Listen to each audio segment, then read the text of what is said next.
सर्वमा अपनदादागामणे गोटेता राधवतो मानवस्य देवस्य विदारवस्रेष्ठवाणर्मयाय आयाहि निदने இந்த 18 வருடம் நடக்கக்கூடிய திருத்தோறும் இருவேளையும் வந்து வணங்கி எல்லாமல விநாயகர் சிந்தித்தோமானால் என்ன வந்து திருக்கோயிலில் இருக்கக்கூடிய சுந்தரமூர்த்தி விநாயகர் பெருமானை மட்டும் சிந்தித்து வந்தோமானால் நம்முடைய வாழ்விலே உள்ள நன்மைகள் மேலும் அதிகமாகும் என்பதை அன்போடு தெரிவித்துக் கொள்கிறோம்.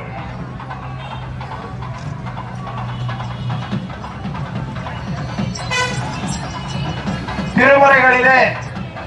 விநாயகர் பெருமானுக்கு 5 கரத்தன், ஆணை முகத்தன், இடம்புரை போலும் முகத்தன்,